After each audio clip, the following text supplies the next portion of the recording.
But before I actually discuss what it takes to be good at CAT or crack CAT, I'd actually discuss what it takes to be an expert at something or good at something. So there was this Malcolm Gladwell book which came in I think 2008 or something like that, which called Outliers, which discussed what it takes for somebody to become an expert at something. So basically he had this theory that to become an expert, like say at playing the violin or anything really, you needed to put in 10,000 hours of practice.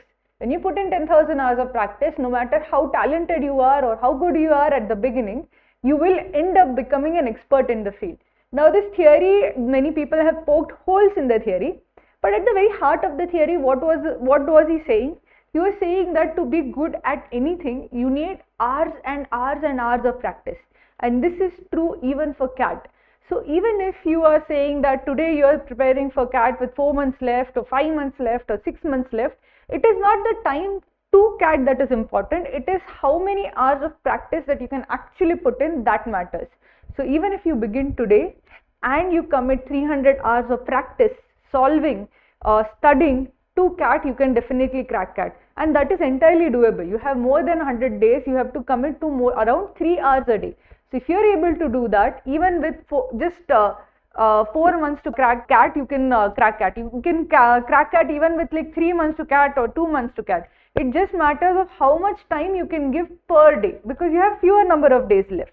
So essentially just think of it that you have to essentially every single day turn up, and instead of 10,000 hours, I am asking for a much more modest requirement from you. I am asking for 300 hours.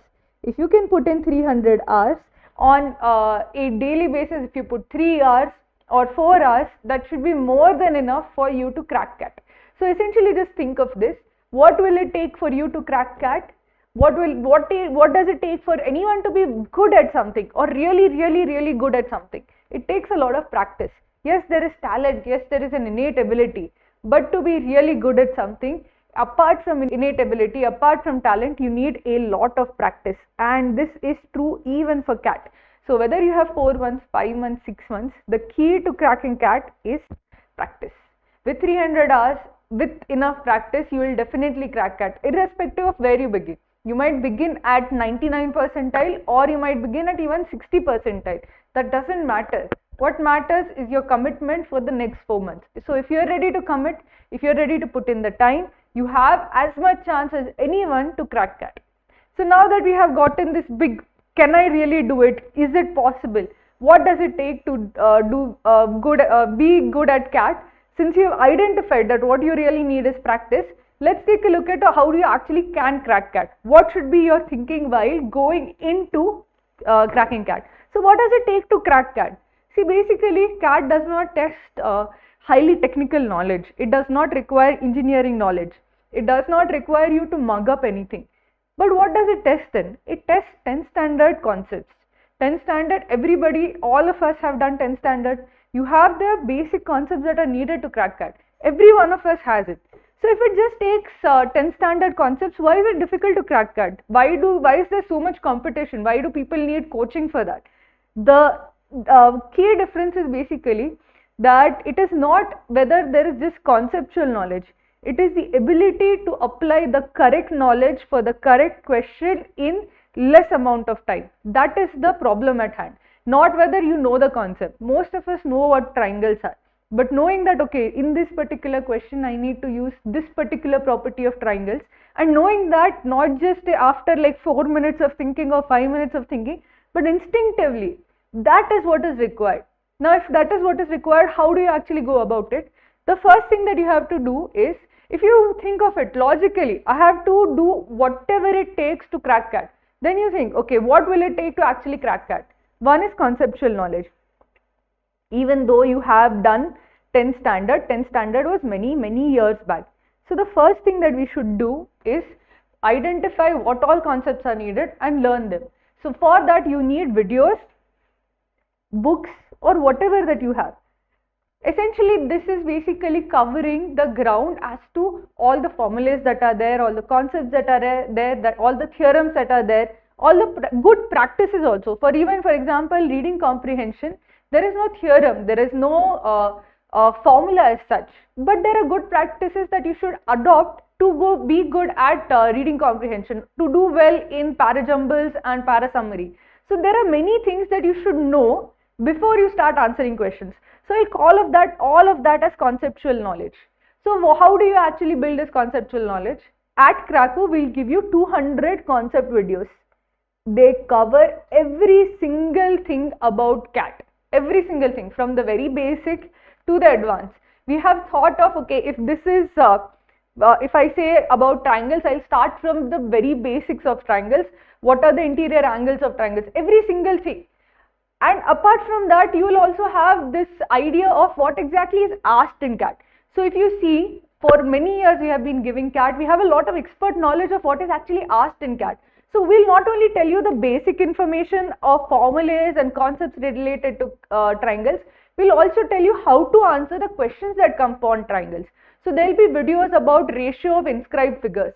So basically one of the things that comes regularly in CAT is that, okay, a triangle is inscribed in a circle. What is the ratio of the area of the triangle to the area of the circle?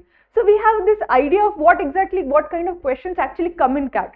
So from the very basic knowledge to even like the expert level questions that come in CAT, we try to cover everything from beginner to intermediate to advanced through our concept videos. So that is one of the focus for us, where we cover every single gap in your conceptual knowledge. Now the second thing is, as I had mentioned earlier, what does it take for you to actually crack CAT? The biggest thing is practice. A lot of people miss out on this important thing. I might not agree entirely with Malcolm Gladwell that anybody can become a expert or virtuoso violin player after 10,000 hours of practice. But I know from personal experience of after years of teaching that the difference between a good student and an average student is practice. There is no inherent difference in either intelligence or ability. The difference is practice. Because essentially, if you think of it, you have 1 hour to solve 34 questions for Quant, 1 hour to solve 32 questions of DILR, and 1 hour to solve 34 questions from verbal ability and reading comprehension. The student who has a lot of practice, the difference between a good student and an average student is, a good student will be able to solve 30 out of these 34 questions. An average student will have the ability to solve all 34 questions, but he will actually be able to solve only 10 to 15. This is an okay student, an average student. The difference between these two students is not ability, it is not knowledge. The difference between these two students is practice, because the student who has a lot of practice knows instinctively what to do. He knows which formulas to use, he knows exactly how to go about solving. He does not have to sit and think. He or she does not have to actually waste any time to think of the approach to solve a particular question, and that comes with practice. Cracku offers you over, I think right now we have over 16,000 questions in our database. I don't think any student has actually solved all of the questions. I know of one student who was extremely poor in Quant, and she made a mission of hers that she will solve every single question in quantitative aptitude from our database, and she actually solved, and I think she got into one of the IIMs after that. She was extremely weak in Quant to begin with. But essentially with 16,000 questions, you have more than ample practice. You have essentially Malcolm Gladwell level of practice, where you will get hours and hours of practice from these questions. You will never have a dearth of questions to actually practice when it comes to when you take Cracku. You will just have a excess of questions to practice from. You will never have to search for questions. You will never have to search for material again. So the second thing, most important thing that when it comes to cracking CAT is practice. So one is conceptual knowledge, second is practice. Now both of these are related to hard work. Whenever I see hardworking students, I see that they always get these two right. They always do put in effort, they see videos, they take the concept test, they practice from the study room. But then there's a third level that one has to actually do for rising above even the hardworking base. There are so many hardworking students. Out of your peers, you will see that there are many hardworking students. Now, how do you actually even rise above them? The third thing that you have to do is essentially error fixing. What is error fixing? everybody has some good aspects about them. Everybody has some strengths. Somebody is good at verbal ability, somebody is good at reading comprehension, some of you will be good at quant, but even quant is a wide field. Some people will be good at arithmetic, some will be good at algebra, some will be good at geometry. The key thing to remember is that everybody has their strengths and weaknesses. The person who understands what his weaknesses are, who works to improve them and make sure that they don't show up on actual CAT exam day, is the one who is going to rise above his peers. So error fixing basically means that identifying that, okay, I'm weak in this area, I'm weak in this topic, I'm weak in this section, and then going about correcting that. So how do you actually go about correcting weaknesses? One of the ways you go about correcting weaknesses is topic tests. So our study room is essentially designed in the form of topic tests. You can go to a topic and continue solving from a topic until you get better at it. You also have sectionals. This is for students who feel that I'm poor in a particular section of CAT. So sectionals basically are targeted improvement. If you are weak in LRDI, you take LRDI sectionals, you keep taking LRDI sectionals till you get better at it. If you are weak in VARC, do targeted improvement. Just keep taking sectionals until you improve at it. We have 45 sectionals. It is enough for anybody to get better at a particular section. Now comes after suppose you have identified your weaknesses, you have a plan to fix those weaknesses, what exactly comes next? See, if you combine all three of them, you will be an absolutely lean mean solving machine. You will know exactly how to solve, exactly what to solve, and how to actually solve any question given in CAT. If with our videos plus practice plus error fixing, I'm sure you will be able to solve anything that actually comes in front of you.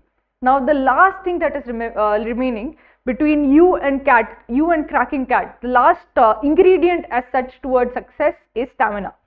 Because being able to solve 5 questions in 10 minutes versus being able to solve 100 questions in 3 hours, these are two very different tasks. One requires speed, agility and ability to concentrate. The second requires a lot of stamina. You should not only be able to concentrate for short periods of time, you should be able to concentrate for 3 hours without getting up, without having any kind of distraction as such. That is very, very difficult. Most of us are people who get easily distracted. Even I get very distracted. We spend most of our days on phones. Now in this kind of a scenario, how do you actually stay focused for the entirety of 3 hours and completely be able to be zoned in on what is in front of you? Now this requires actual practice or exam practice. That comes through mocks. So we have 15 mocks. I cannot overestimate the importance of mocks. A lot of students do 1, 2 and 3, but they leave mocks till September, October even. That is a very foolhardy way of going about it. You have 15 mocks, okay? If you have 15 mocks, you should use them judiciously. You should use them strategically. So you should start taking 1 mock at least from now on so that you get an understanding of how much your stamina is, where your weaknesses are, where your strong points are. Are you really able to sit for 3 hours and practice? See, if I have to run a marathon in November, I'll run at least 5 kilometers today. If I can't run 5 kilometers today, there is no way I'll run a marathon in November. And your CAT exam is a marathon. It is a huge test of your stamina. It is a huge test of your mental stamina as such. So to build that stamina, you should have experience from now on. You should have experience of sitting for 3 years and solving, and that only can come through CAT mocks. So essentially, if you think what are the things needed for you to crack CAT, you need concept videos, you need practice, you need targeted error fixing, and lastly you need mocks. You get all of these with our complete course. If you have our complete course, you need not see anything else. You need not go anywhere else to crack CAT. You have everything at your fingertips to crack CAT. So now that you have understood what it takes to crack CAT, let's see the course that we actually have, the 4 months course. So what is the 4 months course? See, basically we have created a schedule for the next 4 months, how to go about cracking CAT. So we tell you exactly that, okay, starting this date. So starting say date is say Monday, on this particular day, if you have Monday, I will tell you that this is your task list. So we essentially give you the list of videos to watch, the list of concept tests to take, if on certain weekends we'll put dash cat mocks to take, we'll also put study room goals to achieve. Study room goals are basically practice goals. So essentially we give you a daily schedule. Now why do you do that? Why do we do this much hand holding as such? Our objective through our course is that the student should not have to search for questions. The student should not be confused as to what should be done. They should know exactly that in this day, today I should be doing this, today I should be doing that. The reason for that is basically that if you have 300 hours, do you want to spend those 300 hours looking up concepts? Do you want to spend those 300 hours finding questions? Or do you want to spend those 300 hours learning and practicing and solving? Your time is limited. If your time is limited, the best use of your time is not in organizing or searching or trying to find for information. A lot of students feel that, okay, why do I need to subscribe to a course when I get all the information online? There is Wikipedia, there is all of these free sources. So why do I need to subscribe to a course? The difference between that and a course like ours is not the information as such. The difference is the fact that everything is compiled together in an easy to use fashion. You have not just information, but you have application of the information. You have questions related to it. Now all of this makes it very, very easy for you to learn and practice. That is our goal, that you should not have to do any kind of unnecessary work to learn. Everything should be given to you in a ready schedule, so that you basically should not do anything else other than study. Your entire time, whatever time you set apart for studying, should go actually towards studying and not finding information or finding questions. It should be, everything should be readily available. So the course format is also designed that way. You get a daily schedule and a task list. So the tasks are like 1, 2, 3. Today you have a playlist to complete. In that playlist you have concept videos, you have concept tests, you have practice goals. So I'll tell you that, okay, over the weekend please make sure that you complete 50 questions from profit and loss. So all of this basically tells you that, okay, for me to actually reach my end goal, and the end goal is like many steps away. The point is that we should cut these steps down into as small pieces or as small steps as possible, so that we make it easy for you to know that, okay, I have to just do this small steps, and if I keep climbing these steps, I'm going to reach my eventual goal. So that is the whole point of our course. That is the format that we are following, so that it will make it easy for the student to follow and learn. So now that you understand what the course is about, what we are offering, let's take a look at the big question that is there in a lot of minds. What is achievable in 4 months? A lot of students feel that if it's just 4 months left to CAT, I might as well give it next year.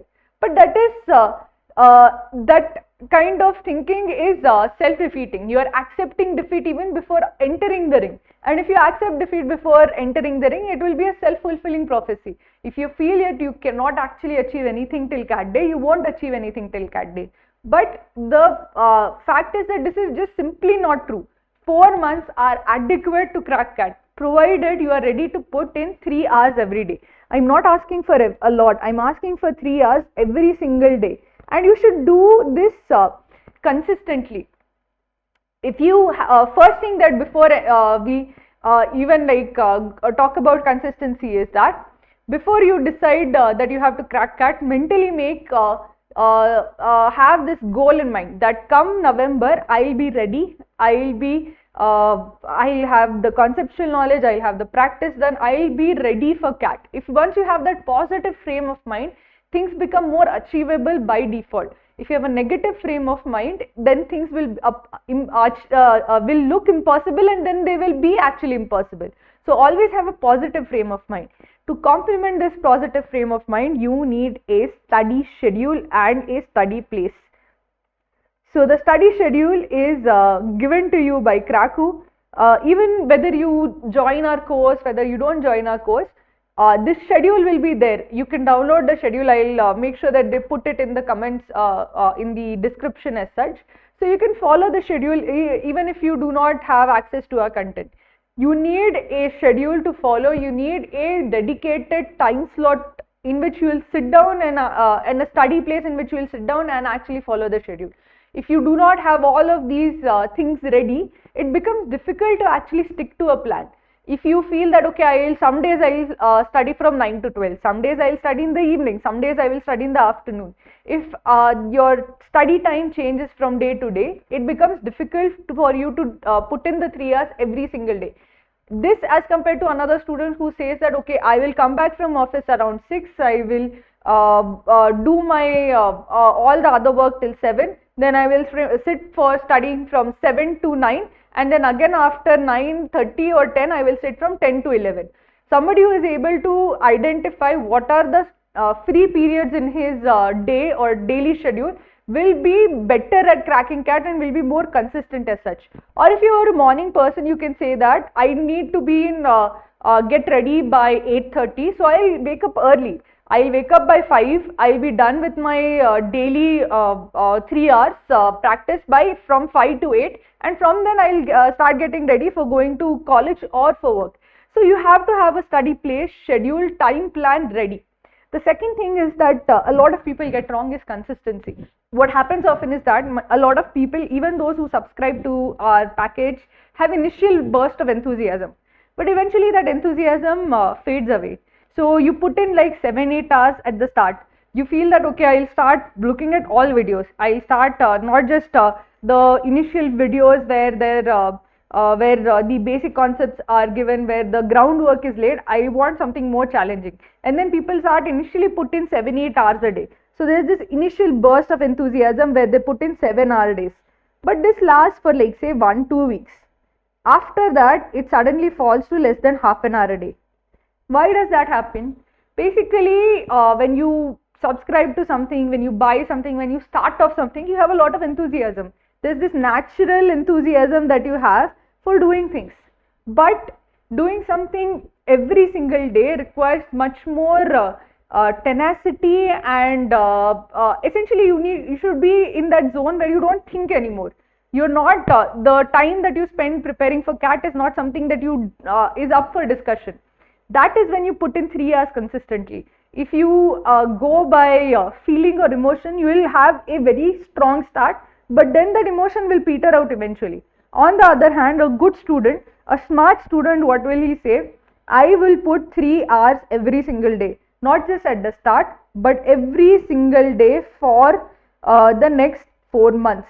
That student is far more likely to crack CAT than the person who has an initial burst of enthusiasm, and that enthusiasm eventually peters out. So always remember, follow the schedule, follow what is put in front of you. It has been put in front of you for a reason. I don't want to give you 8 hours of work on the first month so that you burn out and then don't touch your study material for the remaining 3 months. I am giving, for the schedule is balanced in such a way that we have a slow start, we build your fundamentals, and then we give you tasks to practice, to study, mocks to attempt, because everything when it is done in a structured manner, it helps you actually learn at a better pace and prevents burnout. So that is essentially the reason why the course is also structured in a particular way. So essentially what is achievable in 4 months? You can get 99.99 plus also in 4 months. The cracking CAT is entirely achievable in 4 months, but you need to be smart about it. You need to stick to a schedule.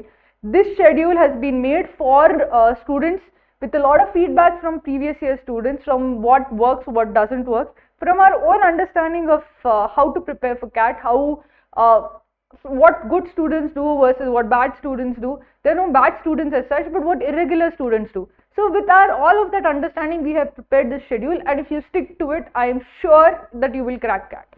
So now that we have gotten that out of the way, I will discuss individual sectional strategy about what you should keep in mind while preparing for CAT. The first thing that you have to remember is that if you are starting with 4 months left to CAT, you have to also have this idea that I have to prioritize. I have to start taking mocks immediately. So basically when there are only 4 months left to CAT, so this is November, you are starting in July, August, September, October, November. So basically when you have lesser months left to CAT, what happens is that before your entire portion coverage has taken place, you have to start giving mocks. You can't wait till October or September to start giving mocks. Now a lot of students feel that I have not covered most of the portion, I can't give a mock. And that is true. If you have not covered a majority part of your portion, you can't actually give a mock in a proper way. Now, what is the solution to this problem? Is the solution to wait till October? No, because if you start giving mocks in October, you won't be able to actually have the adequate amount of mock practice as such. So, the only reasonable way for you to actually be prepared till November is basically to make sure that in your first month or so, first month, month and a half, you do everything which has the most amount of weightage in CAT. So, what has the most amount of weightage when it comes to quant? Arithmetic plus geometry. This ensures that you are able to do at least 20 questions out of 34. And 20 questions out of 34 is a very good start. So basically what do we do when we cover arithmetic and geometry at the very start? We give you time to start appearing for mocks. Because if you leave that later on, it will be very little time for you to actually start appearing for mocks. So remember, your first strategy, quant strategy, should be to get as much weightage portion by the total quant portion of it. What is the most important sections, you have to get it done first, because you need to start sitting for mocks and you need to be able to give mocks in full earnestness. So basically just make sure that your arithmetic plus geometry is done first and it is done in detail, because from that point on you can start giving your mocks, and you should be able to you will get at least 2 months or more of mock time, and then you can essentially use all 15 mocks. If you have only 1 month, you won't be able to actually give mocks in full earnestness with analysis, etc. So you need at least 2.5 months for you to actually do well in your mocks. So just make sure, the first thing that you have to remember when it comes to quant strategy, get arithmetic and geometry done. After that, what do? The second biggest thing that you have to get out of the way is algebra. Algebra plus modern maths is the next hurdle that you need to overcome.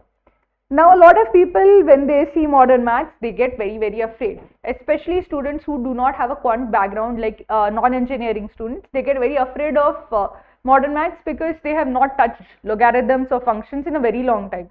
But believe me when I say this, logarithms and functions are the easiest questions.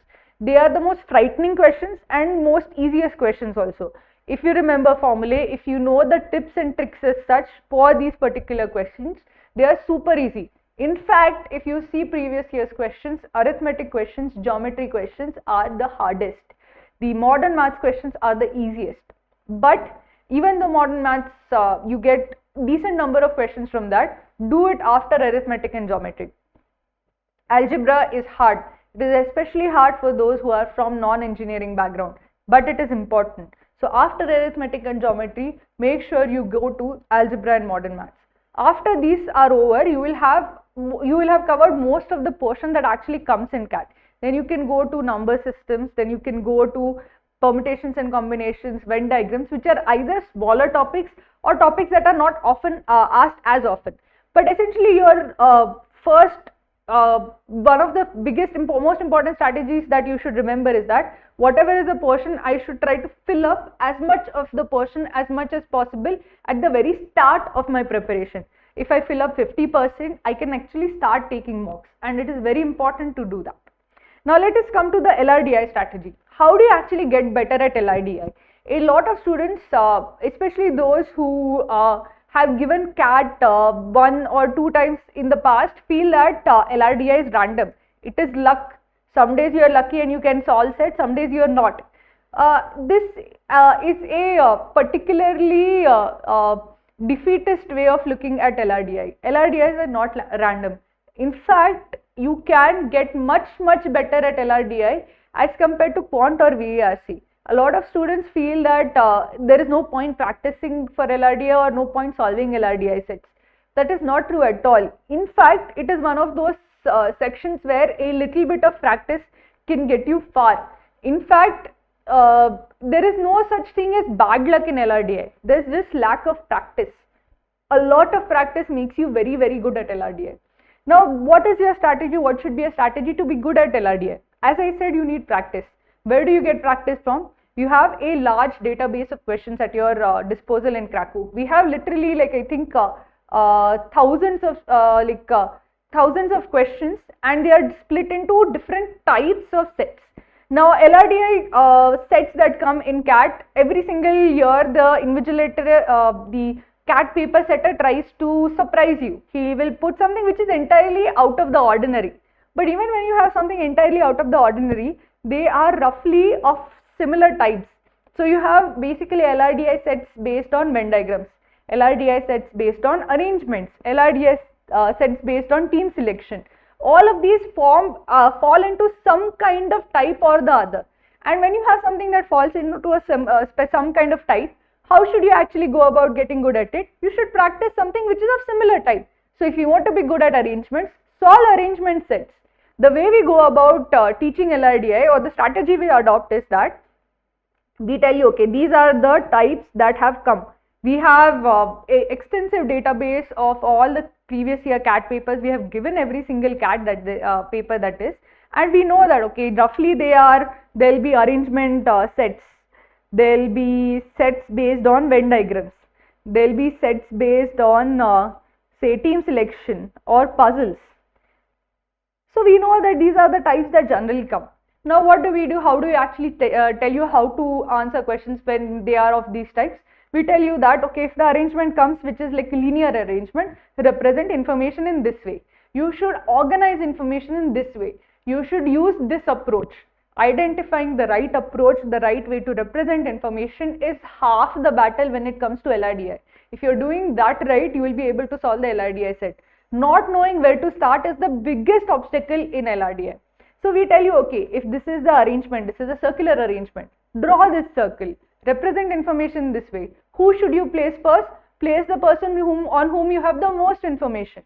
So when you get all of these ideas, okay, then this is how I should actually proceed, it becomes easier for you to solve. Now after we tell you that this is how, these are the general methods you should take to solve, the second thing is that you should actually solve them. So you have like 100 questions, 100 sets on arrangements. Solve them. When you are solving those 100 arrangement sets, you get a lot of practice and a lot of confidence. Then the LRDI doesn't seem random anymore. You have competency in LRDI then. So LRDI is basically about practice and representation, or I would say practice plus right approach. Once you have both of these down, LRDI would be entirely doable. You will no longer fear LRDI. It will no longer be a matter of luck. It will be entirely up to you whether or not you can crack CAT and whether you can crack this particular section. Now let's take a look at the last section, which is VARC. VARC students, some students feel, especially those who are from the vernacular background, that VARC is beyond them, that they will try to barely scrape by in VARC, but they will try to do better in quant. But that is not true. The biggest misconception when it comes to VARC is that students who went to like Hindi medium schools or vernacular medium schools cannot do well in VARC. But VARC is not a test of your English skills. It is not a test of your English skills at all. What is it a test of then? It is a test of your comprehension skills. Is this the same as English skills? No. Comprehension skills means what? Comprehension skills means that if somebody is telling you something, explaining something to you, your ability to understand and absorb that. So if you read a scientific text, if you are able to understand what is given in that scientific text, you have the ability to comprehend scientific information. If somebody gives you a philosophical text and you are able to comprehend that, then you have the ability to comprehend philosophical text. Your ability to comprehend different types of text is different. Some people have a philosophical bent of mind, they find it easy to understand those kind of things. Some people are technically oriented, they find technical information easy to digest. Your comprehension skills are not a function of your language skills, they are a function of your thinking skills, your critical reasoning skills, your intelligence or ability to reason out things, your interest in certain things. So if you are naturally interested in science, you will find like scientific RC is very easy to actually understand. If you are naturally interested in philosophy, in language, in opinion articles, in social issues, in cultural issues, you will find those RCs easy to understand. Now, does that mean that you have to have a natural interest in every RC you read? No, but it also means that if you have prior experience in reading those RCs, you will be better at reading new RCs. So essentially what again comes into play? Practice. If you have read 10 scientific RCs, reading the 11th will be easier. If you have read 10 philosophical RCs, reading the 11th will be easier. You have developed at least a interest when it comes to examination in that particular topic. You have built a certain level of competency in that topic, and then reading becomes easier. Now, I'm not saying that you need jargon, you need to be able to understand jargon. You need to be able to understand reasoning. When an author is trying to explain something, you should have the ability to absorb. And I can make sure that you absorb that if you go through all of the RCs that are there in our particular database. Generally, when I'm telling students how to prepare for VARC section, I generally say that read from a variety of sources. Read from books, read from magazines, read from online essay sources. With 4 months to CAT, I would actually say read from RC passages that are there on cracku.in. We have 500 plus RC questions. That is a lot. That is over 100 sets. And doing 100 sets is not easy. It is going to take a lot of time for you to do. This is only in the study room database. Plus you have mocks, plus you have other sources as well. So what does that basically mean? I'm basically saying that for you to crack CAT, I want you to read from other sources also. I want you to read opinion articles and essays, but focus mostly on RC passages. You have 100 plus RC passages. Make sure that you do all 100 of them. That is entirely achievable. What will that do essentially? It will help you get geared towards the different types of RC passages that come. We have made sure that there is inherent diversity in the RC passages that we have. Now, if there is diversity in the passages, there will be diversity in your reading. And if there is diversity in your reading, you will have different competencies. No matter what actual CAT throws at you, you will be able to solve it. So essentially, I would suggest with 4 months left to CAT, read RC passages, practice from Cracku. That is what I would suggest. Now, how do you actually practice? How do you read? That is also an important thing. We teach something which is called as active reading. So go through our RC passages, how to actually approach reading comprehension, and then solve. Once you start doing something like that, you get every passage becomes a training material as such, and you will get better with each passage as such. So that is called as active reading. It is a format of essentially reading with your full concentration and focus. Then you are sure to understand and absorb everything that is there in the passage and then solve the RC set. So if you do just basically this, you will be better at all reading comprehension. The verbal ability part, that is parajumbles, out of context parajumbles and parasummary, are an extension of RC. If you are good at RC, you will be good at all the VA part as well. This requires an additional input of like tips and tricks and practices, but essentially the skill that is being tested in VA part also is comprehension. It is not English skills.